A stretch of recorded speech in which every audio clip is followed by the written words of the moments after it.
Hello, world. Welcome to WFHR's Rapids Report, proudly brought to you by Crockett Septic for this Tuesday, October 28th, 2025. I have your host, James, here. We're joined by our great friends from the Wisconsin Rapids Family Center. We have Tarika with us, Executive Director over there. How you doing? Good. How are you? Doing well. It's been too long. It's great to have you in studio to talk, to hang out, to hear a little bit and everything, and especially this month. In particular. There's never a bad time to talk with our Family Center, catch up, and certainly to talk about domestic violence. But in this month in particular, Tarika, it's an important one. Mm-hmm. Yes, definitely. October is Domestic Violence Awareness Month. And so every October, we are recognizing lives lost from the previous year, honoring those lives that have been lost by domestic violence, and also really trying to spread awareness, educate our community about domestic violence. You know, you've been doing this a long time. And I thank you for your service and what you do, not just in our community, but in our surrounding communities. I know you've been at this for a long time, and this has been a mission of yours. Yes, yes. I do want to pause for a second in the conversation, and I know we've talked about this on air, off air a little bit ourselves, but I do want to credit our society, our community a little bit, in the fact that this is a topic that we don't really have to be hushed voice about anymore, that we are able to talk about this in shows like this or in everyday conversations that we have. We're seeing so many more people being on the right side of this one, in my words. It doesn't mean that there is any time now to be taking our foot off the gas. Right. If anything, now is more of a time for us to be very, very diligent about this. And I find for myself when I'm talking to people about this topic, I've probably done this my whole life. I don't want to say that verbatim, but I'm pretty sure that even since a young age, I can remember being in gym class and calling out my guy friends because of something they said or whatever. Yeah. And how that went is a whole other story. But it's always been a big one to me. I don't know that I've ever noticed where when I bring this up now with people that I tend to bring it up with people that I don't think have ever thought much about it or whatever. But then I do, and I'm like, oh, they have. This is much more on the public, in the people's minds now and everything. And again, that doesn't mean that, okay, well, hey, job's done. No, not any close to that. Right. But it feels good, and there's not a lot of that happens with this topic. And I just wanted to take a beat to be like, we've made some progress on this. Absolutely. That's a positive. That's a great thing. There's plenty of work to be done, though. And we recently had a vigil that kind of celebrated this while also bringing attention to this. How did that go? Really good. We had, for the Domestic Violence Awareness Month vigil this year, we had more community attendance. So like just speaking to what you just said, right? More people are talking about it. More people are aware. And so that's great. And more people are seeking further education, which is really a piece of what the vigil does. We also at the vigil honor community members or businesses who have partnered with Family Center and gone above and beyond for victims. And then we also every year at that vigil do recognize the lives and honor the lives that were lost in the previous year due to domestic violence. I want to thank the community. I want to thank Macmillan for hosting this. Yes. So many great individuals that showed up, and it's wonderful, encouraging to hear the turnout and everything. Everything I've said, though, also comes with a big grain of salt because while all these factors are true, we also have seen funding for our domestic violence shelters around the country just being it's not good. Right. I don't have the verb that I can use on the air, but it's not good. It has been really at the worst time, too, that this could be happening when we're making such good progress, or we're getting some headway here with this, and then to see funding cut left and right is very difficult.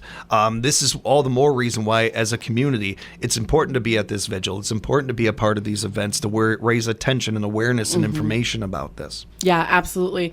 Over the last couple of years, unfortunately, we have seen funding for victim service providers, domestic violence shelters, and services across the state of Wisconsin drastically cut, unfortunately, which is a huge impact for us. And at the same time, while we are facing those cuts, there was an increase in domestic violence homicides in 2024. It was a 16% increase from 2023. And so it's a hard balance when you have that big of an increase and then you're experiencing those funding cuts. And at Wisconsin Rapids Family Center, we're doing the best that we can, and we are to remain constant with all the services that we have provided over the 40 plus years.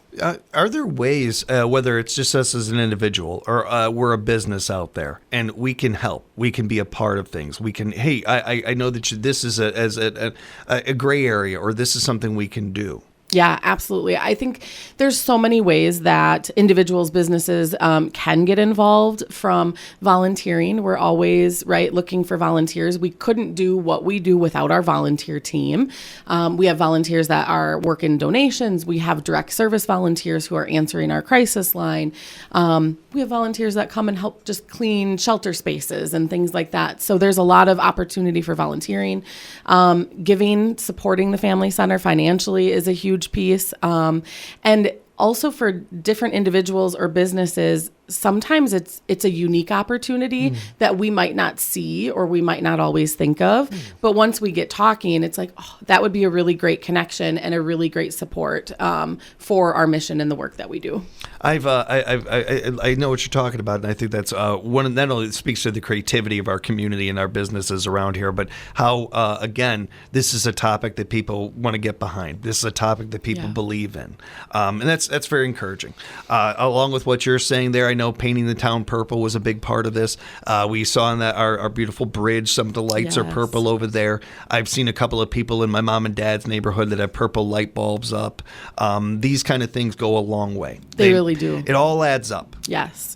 And it's impactful. And it's important for this because you've already given us one major stat that even if we spent the rest of our time just talking about that increase of 16% would be impactful. But you have some other stats for us too that we wanted to get into. Yeah, absolutely. So with that increase in 2024 domestic violence homicide deaths, Wisconsin Rapids Family Center has also saw an increase in need right here in our own community. So for year to date, at the end of September in 2025, we have sheltered 91 individuals, which is over 4,000 bed nights, where in 2024, for the entire year, we had sheltered 81 individuals. So that is a significant increase in need for safe shelter. We have also seen a significant increase in need of outreach services or other services, from emotional support, legal advocacy, whatever that may be. From 2025 to now. So year to date for 2025, we're at over 9,000 services. And in total of 2024, we were at 9,450. So unfortunately, on track to surpass those numbers in 2025. So as we are facing all of these things and we are seeing increases, our community right here in Southwood County is seeing increases and is seeing more need than what we've seen in the past few years. And we know that we know this for verbatim. There are, just statistically, with the amount of people we have in this community and the numbers you just gave us, virtually everybody out there listening knows somebody that has dealt with or is dealing with this. Yeah. And there's two big points I want to make on that part. And one, this is an all hands on deck thing. This topic, this subject, I know that some things we talk about on the show here, they seem a little bit more, this is for this group, or this is this age group, or these people in this side of town, or whatever. No, this is all hands on deck. Mm-hmm. This affects everybody, and it affects your economy. It affects so many different layers of your day-to-day life. So it really is a topic that encompasses all and needs all of us behind. But this actually leads me to something I wanted to mention about your Facebook page, and I encourage people to subscribe to the Family Center's Facebook page. It's great. Not only for information and the topics that we talk about there, but there's a lot of just good vibes, honestly, that just show up in your feed that I think is great to have. But you have one post in particular about never victim blame. Yeah. And when it comes to what we're talking about here in this, and how can I support the Family Center? What can I do? We understand that not everybody has dollars and cents. Yep. Maybe not everybody has an hour or two you can volunteer or something. But every single one of us can do this. Yeah. Every one of us can, in our day-to-day lives, when we're talking, when we're having conversations, you don't know who's listening. And statistically, we're telling you, there's chances are in that conversation of those 4 or 5 people, somebody is dealing with this. Being an ally goes so much farther than we could ever put into words. That person, maybe you make an off-color joke. Maybe you say something about this topic or whatever. Well, that person that you don't know is struggling with this is that much more likely to not speak up. Mm-hmm. Whereas if you are on the other end of this, they are that much more likely to say something and maybe get the help and the service they deserve. There's so many layers to this that I hope people think about when they're opening their mouth. Yeah, absolutely. And that never victim blaming, and the 1 in 4. So 1 in 4 women have experienced domestic violence in their life. So if you're in an office of 6 people, you likely have at least one person, if not more, that have experienced domestic violence. So being very conscious and being understanding, being somebody that will listen and reach out if you do see somebody that you think might need some help. One other stretch of this too, and it's just a little bit more maybe than what we're talking about, or what I'm talking about as far as volunteering or being supportive and everything, and being an ally.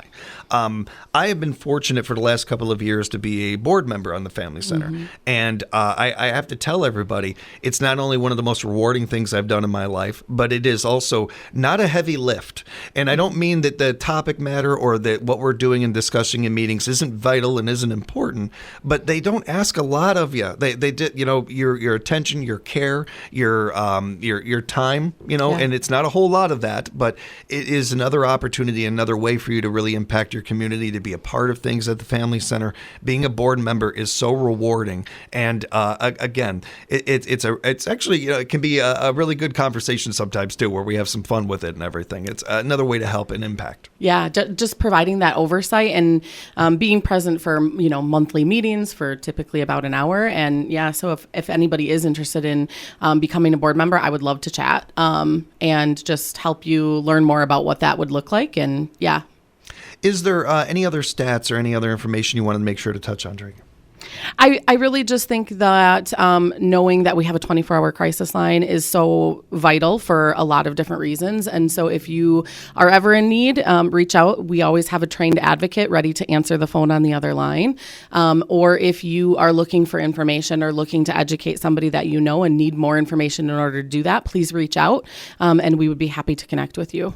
And keep in mind, donations are greatly appreciated of all kinds, but even if it's a matter of items, there are always things that we could always use at the Family Center, and they're the basics. While there might be things that you need more than others, and you can reach out to the Family Center, find out more specifics. I would say that if you're just doing this you're at the store, grabbing extra toilet paper, grabbing extra roll, the things that you need in your day-to-day life, they need at the Family Center. Absolutely. So it goes a long way. And again, anything you can do, whether it's raising attention, being an ally, showing up at events, bringing attention to events, like their Facebook page, share their posts on your page. You just don't know who might see them otherwise. There are so many ways to be an ally in this topic, in this month, in every month. Yeah, absolutely. Thank you. If people have further questions or want to know more about some of what we talked about today, what's the best way to get a hold of you, Trina? Yep, you can go ahead and reach out at 715-421-1511. Otherwise, you can always send an email to info@familyctr.org, and we would be happy to connect. I wanted to end on a little bit of a light note, a laugh. How badly have I been saying your name right this whole time? Have I been? It's Trisha, but it's Trisha. I go by that as well. I've been called a lot of things, so it's fine. I know this. I know you do. I don't know why I've been doing this. When you see it on paper, I think that's why. I think that's a little. And you know what? You know what? Actually, this is your fault a little bit too. You got to come in here more. You got to come on more. Yes, exactly. I'm joking. Thank you so much for putting up with me. I appreciate Thank you. Encourage you to go to familyctr.org. Everybody get on over there, bookmark that page, and keep in mind that is a great resource for you for all these things that we've talked about today. And as Trisha mentioned, we have the 24-hour crisis line number, 715-421-1511. That's 421-1511. And keep that number handy if need be. And thank you again for the time. Thank you. Thank you, everybody, for joining us for another edition of WFHR's Rapids Report.